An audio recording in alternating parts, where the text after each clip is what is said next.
We kick off the month of May, and the garden show was rip-roaring with a ton of questions about mulch. Yeah, a lot of people were asking how to take out sections of lawn and put in mulch, and you can spray it off with Roundup, or take a sod cutter and cut the sod out, or put cardboard down or newspaper down and then put mulch over top. You don't want to use landscape fabric under mulch, because that is not a good idea. And we did have a little bit of warmth this week. It's kind of been a mixed bag for temperatures, but not a lot of precip, and we are in moderate drought. As a matter of fact, the whole lower peninsula is in moderate drought. Yeah, and it's only going to get worse because we really don't have a lot of rain this week. Long-range forecast is calling for more rain, but right now we're probably about 2 inches behind for last month, and we're probably going to be in a deficit for much of May, I think. Had a couple of questions about violets, wild violets, and purple violets that have just been popping up here and there. Yeah, they're in bloom right now, and they're really growing rapidly. You can use a broadleaf weed killer on them with 2,4-D. If you can find one that's got triclopyr in it also, that will work very well. Make sure to put a spreader sticker in there because they have a very furry leaf surface, or use a little drip of Dawn dish soap.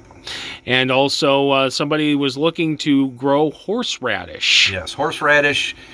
You can plant that now. It's much like a carrot or a turnip, though. It needs a very loamy, rock-free organic soil, and then you want to put mulch down around after you plant the root, and then you can harvest that in late October or November once the top starts to die back.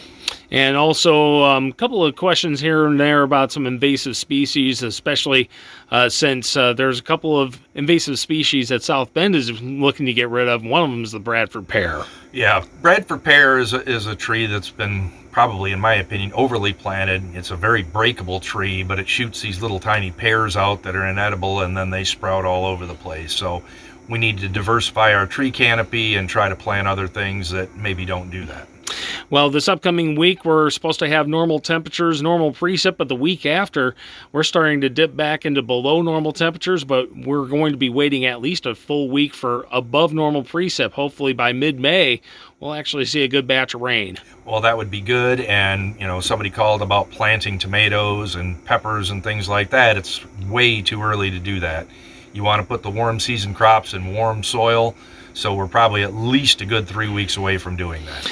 And those that are finicky about their lawn, the window is still open slightly for crabgrass preventer? Yeah, the forsythia is finishing up blooming this week, so if you're going to put crabgrass preventer down, you really need to get it down in the next 5 to 7 days, or you miss the window. All right, sounds good. We'll do this all again next week. All right, see you then. Thanks.